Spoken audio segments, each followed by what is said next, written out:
Il en est venu pour refaire une canalisation. Donc il y a à peu près 50 mètres en contrebas.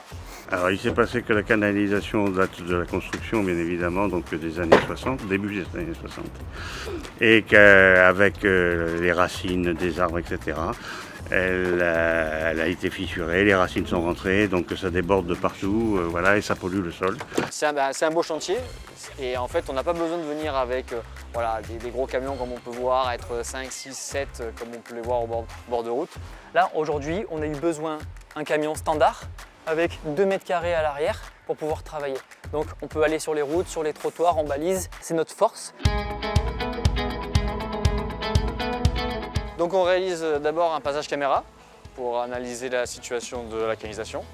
Et à chaque point problématique, on les note, on passe la machine, on a des fraises, on a des chaînes, on a du papier à poncer. Donc là, dans l'occurrence, il y avait un grand arbre juste dessous le regard. Donc en fait, ce qu'on a fait, c'est qu'on a tout poncé avec les chaînes, on a tout gratté.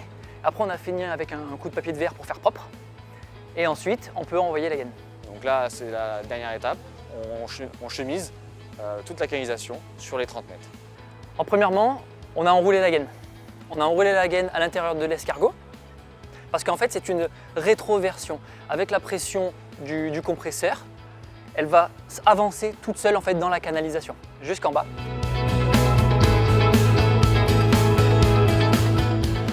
C'est la première fois que je vois ça, oui. Et je trouve ça très bien. Pourquoi? Ah ben attendez, s'il fallait refaire la canalisation en béton, je ne sais pas si vous imaginez le chantier que c'est. Là, la particularité du terrain fait qu'on a un gros dénivelé. Du coup, là, si c'est terrassement, avec des pelles, il faut gruter une pelle, c'est un chantier impensable. Avec cette machine, c'est une révolution puisque en très peu de temps, on arrive à enchaîner toutes les actions. Le prix est forcément un facteur aussi puisqu'en fonction de la situation, on va se retrouver avec des tarifs bien moindres que si on devait tout casser.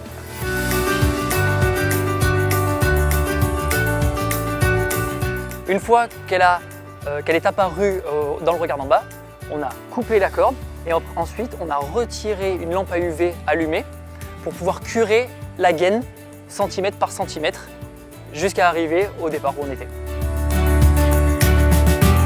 Ensuite, une fois que le chemisage a été fait, on coupe de chaque côté, on refait un passage caméra pour vérifier l'état de la canalisation.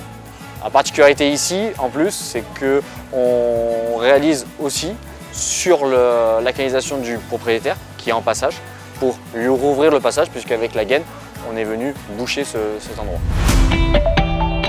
On a été accueillis par le client ce matin à 8 h. Quand on part, ils peuvent réutiliser l'eau. Là, on est dans une grande copropriété. Tout le monde est parti au travail. Ils sont revenus, ils n'ont rien vu et la vie continue. Alors nous, on est basé sur le secteur de Solliès-Pont, mais on intervient sur l'ensemble du Var et en débordement sur le 06 aussi.